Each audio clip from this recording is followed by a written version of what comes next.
Hello friends. आज हम लोग देखेंगे चैप्टर नंबर 6 द आर्टिस्ट का समरी।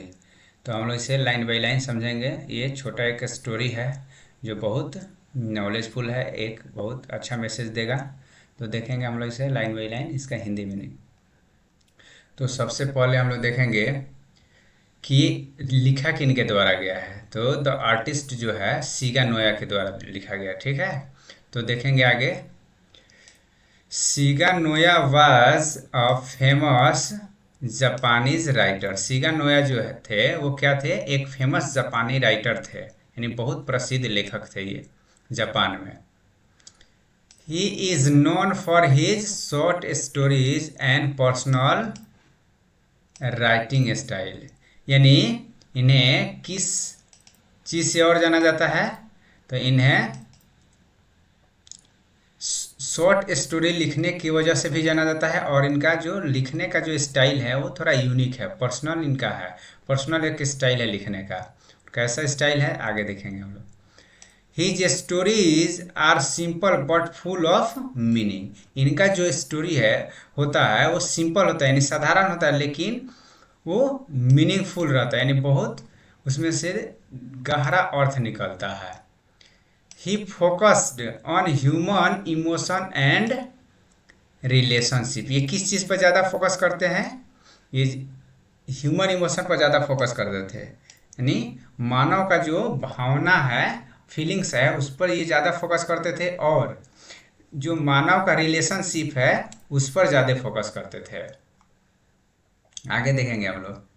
आगे ये बताते हैं द स्टोरी, जो ये स्टोरी है the artist is about a boy named सेवी। ये जो स्टोरी है एक लड़का का स्टोरी है, ठीक है। ये जो स्टोरी द आर्टिस्ट है एक लड़का का स्टोरी है, उसी के बारे में है। उस लड़का का क्या नाम है, सेबी, ठीक है। आगे देखेंगे। He is a young Japanese school boy. वो क्या है, तो वह एक यंग जापानीज बॉय है, यानी वो एक जापान का एक नौजवान लड़का है। He has a strange hobby. उसके पास कैसी रुचि है, एक स्ट्रेंज मतलब जो कि नॉर्मल नहीं है, मतलब आमतौर पर वो लोग आम आदमी उसे हॉबी नहीं मानते हैं, तो उसे ये स्ट्रेंज हॉबी बोलते हैं, यानी उसके लड़के के पास एक स्ट्रेंज हॉबी है। He loves collecting guard. वो कैसा हॉबी है, तो वो गार्ड्स को कलेक्ट करने का हॉबी है, यानी वो गार्ड को ज़्यादा पसंद करता है। अब गार्ड क्या है, तो गार्ड एक प्रकार का फ्रूट्स है जो कि पंपकिन की तरह होता है, यानी लौकी की तरह लंबाई में होता है। तो देखिए वही है, एक काइंड ऑफ बोतल शेप फ्रूट्स, मतलब एक बोतल की आकृति का एक प्रकार का वो फ्रूट्स है जो गार्ड्स है। He buys them from markets, clean them and looks at them for hours। अब देखिए वो क्या करता है, वो गार्ड्स को मार्केट से खरीदता है, परचेज कर लेता है, और उसे साफ करता है, और उसे घंटों तक देखता है। किसे, गार्ड्स को। कौन, सेबी। कहाँ का था वो, जापान का एक यंग नौजवान लड़का था। आगे देखिए। SEBI is very interested in guard. जो सेबी जो है वो किस में इंटरेस्टेड है, गार्ड्स में बहुत ज़्यादा इंटरेस्ट है, यानी उसे गार्ड से बहुत ज़्यादा लगाव है। But his family had but his family and teachers do not understand his hobby. लेकिन उसका जो परिवार है, उसके जो पेरेंट्स हैं, माता पिता है, और उसके जो टीचर यानी शिक्षक है, वो लोग इस चीज़ को नहीं समझ पा रहे, उसके हॉबी को, उसके रुचि को नहीं समझ पा रहे हैं। They think it is a waste of time. वो लोग सोचते हैं इसको कि ये सारा चीज़ क्या है, समय की बर्बादी है। ये पढ़ने लिखने के टाइम पर ये क्या चीज़ कर रहा है, गार्ड को कलेक्ट कर रहा है, ये सब वो लोग समझ रहे हैं। कौन, पेरेंट्स और टीचर्स। किसके, सेबी के, जो जापानी लड़का था। His teacher even schooled him in school. उसके टीचर उसे क्या, स्कूल में भी डांटते हैं, है ना, इस चीज़ के लिए कि तुम पढ़ता लिखता नहीं है, केवल गार्ड के पीछे पड़ रहता है। He is told to focus on studies not on useless thing. वो बोलते हैं, वह टीचर लोग किसको, सेबी को बोलते हैं क्या, कि तुम्हें किस चीज़ पर फोकस करना चाहिए, स्टडी पर फोकस करना चाहिए, न कि यूजलेस थिंग पर फोकस करना चाहिए, यानी बेकार की चीज़ों पर फोकस करना चाहिए। पढ़ाई पर फोकस करना चाहिए, न कि बेकार की चीज़ों पर। तो ये टीचर और पेरेंट्स का सोचना था किन के प्रति, सेबी के प्रति, जो कि क्या लगाव रखता था किससे, कलेक्टिंग गार्ड से। गार्ड को कलेक्ट करना, उसे क्लीन करना, उसे पॉलिश करना, ये उसका हॉबी था। लेकिन उसके हॉबी को ये लोग हॉबी नहीं समझ रहे हैं, कौन, टीचर और पेरेंट्स। आगे देखिए क्या होता है। आगे कहानी में बताते हैं, one day Seibei buys a beautiful gourd. एक दिन क्या होता है कि सेबी जो है क्या करता है, एक बहुत सुंदर गार्ड को खरीदता है। ठीक है। He cleans and polishes it carefully. वो क्या करता है, उसे साफ करता है और उसे पॉलिश करता है बहुत सावधानी पूर्वक, है ना। किससे, गार्ड्स को, जो ब्यूटीफुल था, मार्केट से खरीदा था Seibei. But his father takes it and sells it to a rich collector. लेकिन उसके पिताजी क्या किए, उससे ले लिए, उस गार्ड को उससे ले लिए और ले करके क्या कर दिए, वो सेल कर दिए किसे, रिच कलेक्टर, यानी जो गार्ड को कलेक्ट करने का काम जो इंसान करता था उसे ये क्या किए, बेच दिए। आगे देखिए, the collector praises the guard and gives money for it. अब जो कलेक्टर जो था वो गार्ड का किया, वो प्रशंसा किया कि बहुत अच्छा गार्ड है, और उसके बदले में उनको क्या कर दिया, वो मनी दे दिया, पैसा दे दिया इस चीज़ के लिए कि हाँ भाई आप हमको दे दिए। सेबी फील्स हॉट, यानी इस चीज़ से सेबी जो है बहुत दुखी हुआ, बहुत उदास हुआ, बहुत नाराज हुआ। हाँ, ही loses his love his art. अब इससे क्या हुआ, इस घटना से सेबी का किया, वो अपना प्रेम खो दिया किसके प्रति, गार्ड के प्रति। और वो जो उसका कला था, क्या चीज़ का, उस गार्ड को पॉलिश करना, कलेक्ट करना ना, उसमें जो उसका इंटरेस्ट था वो धीरे धीरे वो खो दिया, वो उससे दूर चला गया। आगे देखिए, the story shows how society sometimes fail to understand a child talent। अब देखिए ये जो स्टोरी है ये हमको क्या चीज़ सिखाती है, क्या बताती है।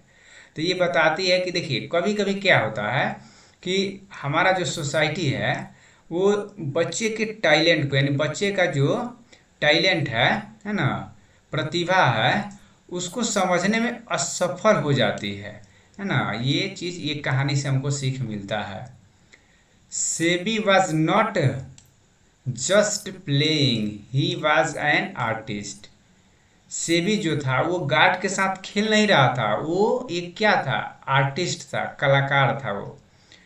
He had a true love for beauty. वो गार्ड के साथ क्यों खेलता था, क्योंकि वो गार्ड को सुंदर देखना चाहता था ना, उसको सुंदरता से प्रेम था, न कि गार्ड से प्रेम था। लोग इस चीज़ को नहीं समझ रहे थे, वो लोग समझ रहे थे कि ये गार्ड से खेल रहा है, गार्ड कोई खेलने की चीज़ है, लेकिन वो गार्ड से नहीं खेल रहा था। सेबी जो गार्ड की जो सुंदरता है उससे वो प्रेम करता था, कि गार्ड उसको सुंदर दिखना चाहिए, वो सुंदरता के पीछे भागता था। लेकिन ये चीज़ पेरेंट्स और टीचर नहीं समझ पाया, हमारा सोसाइटी नहीं समझ पाया। But the adult did not support him. लेकिन इस चीज़ में जो जानकार लोग हैं, जो प्रौढ़ लोग हैं, जो एडल्ट है, ये चीज़ वो लोग नहीं समझ पाए और उसे सपोर्ट नहीं किए कि हाँ भाई ये इसको ब्यूटी से प्रेम है, न कि उसे गार्ड से प्रेम है। आगे देखिए, Shiga Naoya wants us to respect creativity in children. Shiga Naoya क्या चीज़ हम लोग से चाहते हैं, तो वही कह रहा है कि Shiga Naoya wants us to respect creativity in children.